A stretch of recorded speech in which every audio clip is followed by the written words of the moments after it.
जो भी हमारे बीबी स्टार क्लासेस चैनल से जुड़े हुए हैं उसे मैं नमस्ते कहना चाहता हूँ। ये वर्ग 10 है। वर्ग 10 में एनसीईआरटी मैथ हम लोग बना रहे हैं। इससे पिछले वीडियो लेक्चर 1 में आप लोग को एक्सरसाइज 1.1 हम ख़त्म कर दिए थे। आज ये दूसरा लेक्चर होगा। उसमें आप लोग को आज हम एग्जाम्पल बता देते हैं, उदाहरण एक्सरसाइज 1.1 का 1 नंबर से।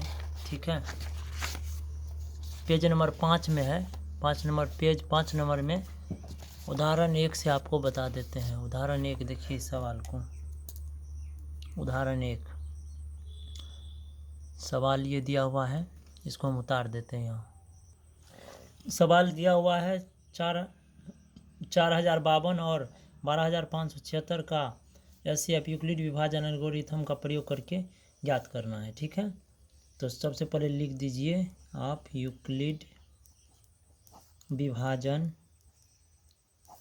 प्रमेयिका से। ठीक है, आपको सूत्र याद होगा, बताए थे कि भाज्य बराबर भाजक गुना भागफल जोड़ शेष। पिछले वीडियो में आपको बता चुके हैं।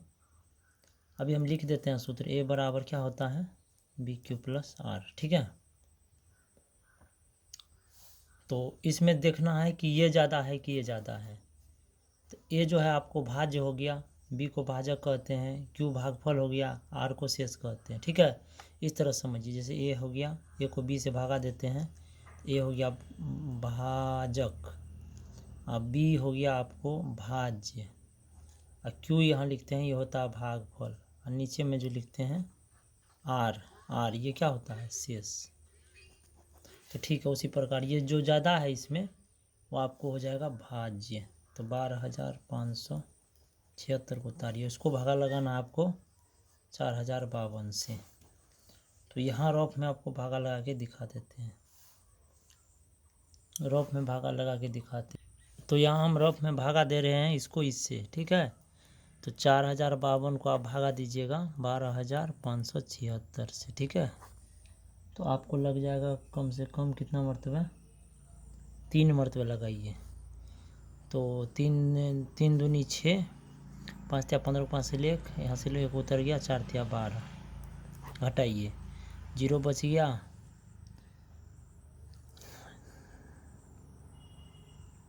यहाँ 2 हो गया है ना, इसमें बच गया आपको 420। तो आपको लिखिए भाज बराबर भाजक और गुना क्या लिखते हैं, क्यों दिया, भागफल कितना आया है 3, तो 3 को उतारना है, जोड़ आर शेष कितना आया है 420 उतार दिए।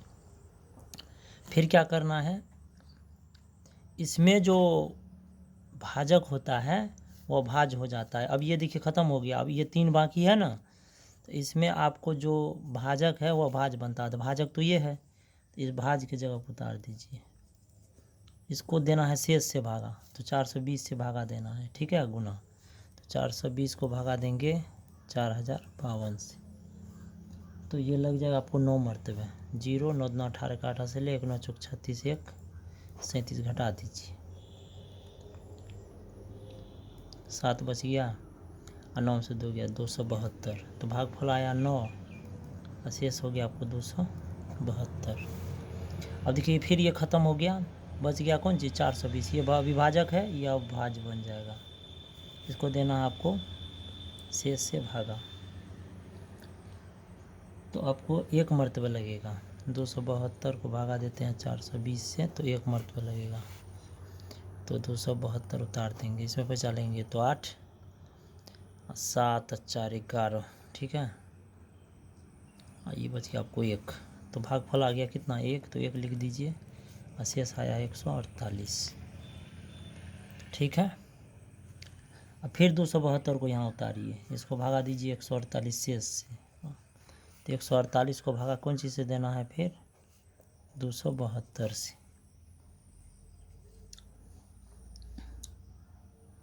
फिर लगेगा 1 मरतबे 148। 12 में से 8 गया 4, 2 बच गया, कट गया, तो 1 मरतबे शेषफल हो गया आपको कितना, यहाँ पर 124 होगा। कितना होगा 124। तो आपको शेष कितना आ गया 124, शेष आ गया आपको 24। फिर 148 को यहाँ उतार देना, उसको देना है 124 से भागा। 124 को भागा देंगे कौन चीज़ से? 148 से। फिर लग जाएगा एक मरतबा 124।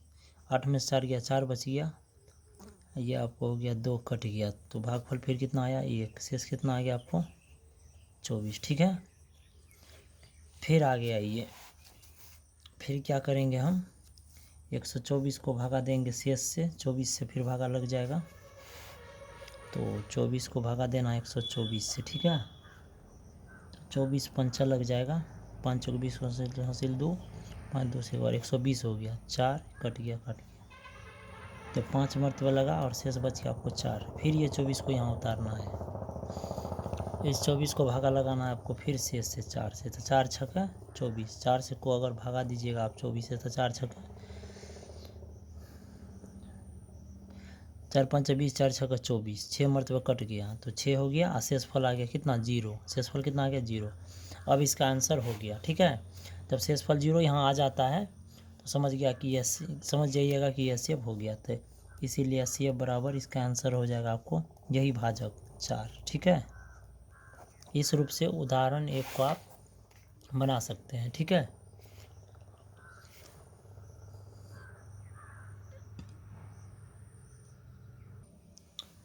उदाहरण नंबर 2, दर्शाइए कि प्रत्येक धनात्मक समपूर्णांक 2q के रूप का होता है तथा प्रत्येक धनात्मक विषम पूर्णांक 2q + 1 के रूप का होता है जहाँ q कोई पूर्णांक है। ठीक है, इसको बना के दिखा रहे हैं आपको।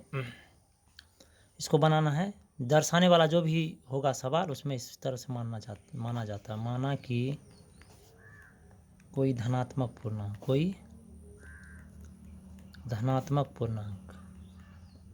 क्या है ये मान लेंगे। ये क्यों मानते हैं? क्योंकि ए यूक्लिड विभाजन में भाज्य बराबर है ना, फार्मूला होता है आपको a बराबर BQ + R, इसीलिए मान लेते हैं। ठीक है, अब लिखेंगे चूँकि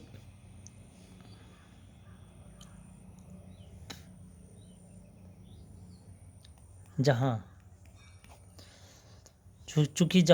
b का मान, देखिए भाजक जो होता है, भाजक b है ना, भाजक क्या कहते हैं इसमें? b कहते हैं। b का मान देखिए यहाँ कितना दिया हुआ है? 2 दिया हुआ है, क्यों ये आपको भागफल है, जोड़ r शेषफल 1 है, और हमको इस रूप में लाना है तो r यहाँ पर 1 नहीं होगी।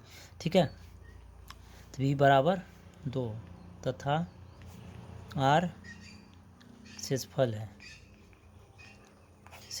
है। अब फार्मूला पे चले आते हैं, चूँकि अब यूक्लिड विभाजन प्रमेयिका से तो a बराबर BQ + R से। ठीक है, तो यदि पहले r बराबर क्या लेना आपको? 0 बताए थे आपको, एक्सरसाइज 1.1 में भी इस टाइप का सवाल बना दिए थे।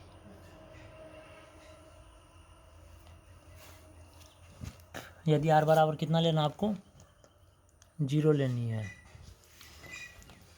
तो a बराबर क्या हो जाएगा? b का मान देखिए तो कितना दिया हुआ है? 2, तो यहाँ 2 लग जाएगा। q का तो कोई मान है नहीं, तो q उतर गया, जोड़, यहाँ पर 0 आ गया, तो 2q हो गया। तो बोलिए ये आपको धनात्मक समपूर्णांक है विषम पूर्णांक? कमेंट करके बताइए तो, ये समपूर्णांक है कि विषम पूर्णांक? यदि अब आगे लेते हैं r बराबर 1, 0 ले लिया, अब 1 लीजिए, तो ये बराबर फिर क्या हो जाएगा? 2q + इस 1 को इसमें बढ़ा दीजिए। अब इसको जोड़ना नहीं है, 3q नहीं लिखिएगा, गलत हो जाएगा, ये यहीं रह जाएगा। तो आपको हम बता देते हैं, ये 2q हो गया समपूर्णांक, ये हो गया आपको विषम पूर्णांक, क्योंकि 1 लगा हुआ है। तो भाषा में आंसर हो गया। तो अतः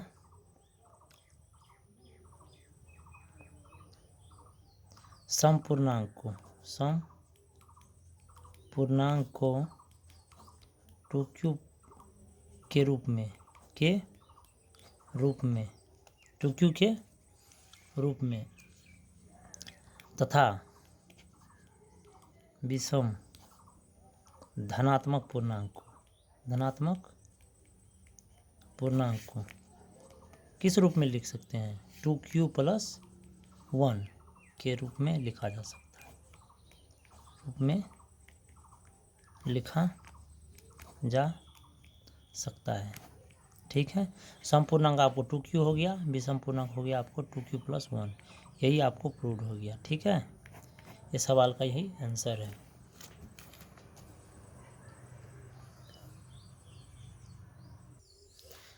उदाहरण 3 में दिया हुआ है, दर्शाइए कि एक धनात्मक विषम पूर्णांक 4q + 1 या 4q + 3 के रूप का होता है जहाँ q एक पूर्णांक है। तो इसमें भी उसी तरह मानेंगे, माना कि कोई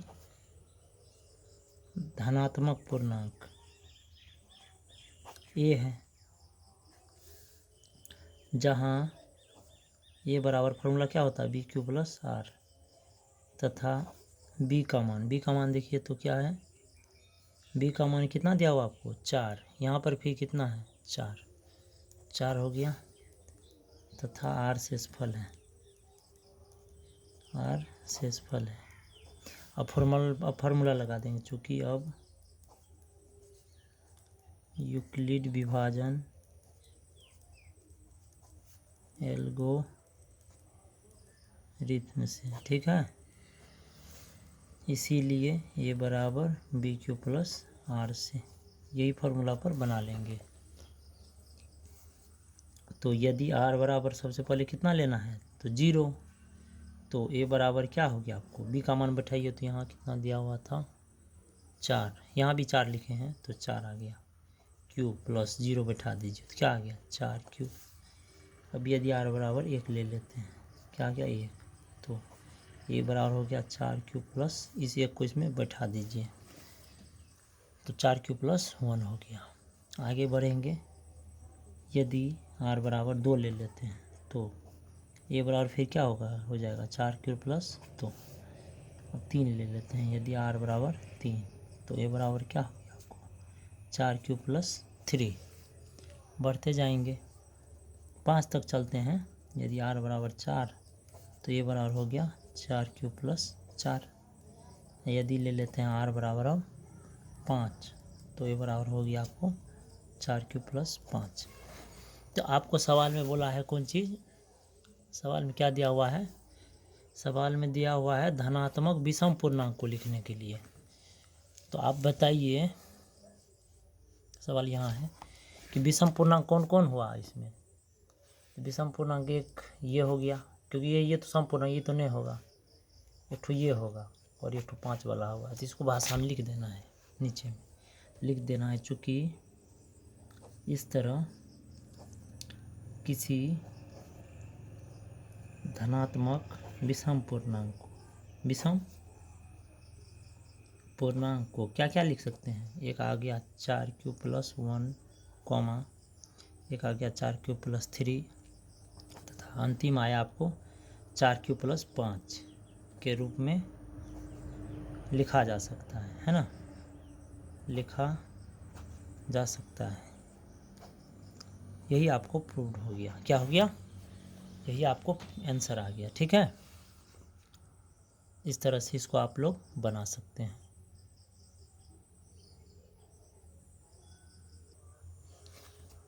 उदाहरण नंबर 4, एक मिठाई विक्रेता के पास 420 काजू की बर्फियां और 130 बादाम की बर्फियां हैं। ठीक है, वह इनकी ऐसी ढेरियां बनाना चाहती है कि प्रत्येक ढेरी में बर्फियों की संख्या समान तथा ये ढेरियां बर्फी की परात है ना में न्यूनतम स्थान घेरे। इस काम के लिए प्रत्येक ढेरी में कितनी बर्फियां रखी जा सकती हैं। ठीक है, तो ढेरी पर जो आपको सवाल आएगा ढेरी तरफ से, जैसे किसी चीज़ का लट्ठा हो गया, किसी चीज़ का ढेरी है ना, तो उसमें आप लोग क्या कीजिएगा, एचसीएफ निकाल लीजिएगा।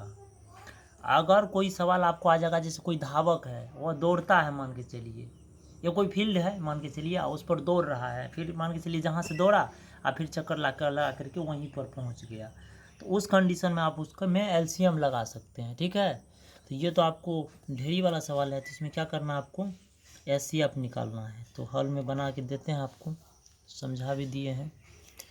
तो हल में आपको करना है HCF निकालना है किसका, 420 और 130 का, ठीक है। तो निकालना है तो क्या करते हैं हम लोग, 130 को भगा दे देते हैं 420 से। तो कितना मरतबा लगेगा बताइए। तो इसको आप 3 मरतबे लगा सकते हैं, है ना। तो 3 मरतबे लगाइए, कितना होता है 0, 3 तिया 9, 3 तिया 9, 3 का 390। तो घटा दीजिए तो 30 बच गया। फिर 30 को भागा लगाना है 130 से, है ना। तो 4 मरतबा लगेगा, 4 तिया 12, 120 मरतबे। ये आपको बच गया यहाँ पर 10, ये कट गया। और 10 को भागा देना है फिर 30 से, है ना।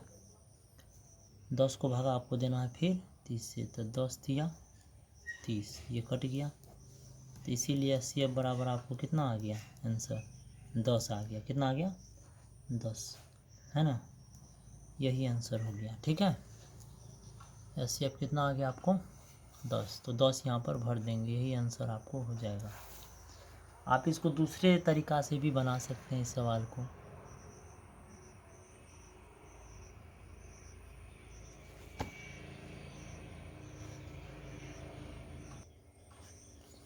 इसको आप दूसरे तरीक़ा से भी बना सकते हैं इस सवाल को, ठीक है। दूसरे तरीक़ा से भी बना देते हैं। आप इसको लिख सकते हैं यूक्लिड विभाजन। किस तरह से लिख सकते हैं, यूक्लिड विभाजन प्रमेयिका से, प्रमेयिका से बना देते हैं दूसरी विधि से भी। तो फॉर्मूला याद है, A बराबर BQ प्लस R से, ठीक है। तो सबसे पहले देखिए यहाँ पर 420 को भागा दिए थे कौन चीज़ से, 130 से। तो कितना मरतबा लगा था, 3 मरतबा, 3 मरतबा लगा था। तो शेष आया था 30, ठीक है। आपको बता देते हैं, 130 को दिए थे ना 420 से भागा इस तरह से, तो 3 मरतबा लगाए थे, है ना। तो आया था 390, है ना। तो इसमें से घटाई तो 30, यही भागफल यहाँ लिख दिया और शेष ये लिख दिए, ठीक है। फिर 130 को हम भागा दिए थे कौन चीज़ से, 30 से। तो लगा था 4 मरतबा, तो शेषफल आ गया था 10। और फिर 30 को भागा दिए हैं कौन चीज़ से, यहाँ प्लस दैट नहीं होगी। 30 को भागा दिए थे 10 से, तो 10 तिया 30, तो शेषफल आ गया 0। इसीलिए HCF बराबर यही भाजक आंसर हो जाएगा 10। तो दूसरे विधि से भी आपको बना सकते हैं इसको। तो आज का वीडियो यहीं पर ख़त्म करते हैं।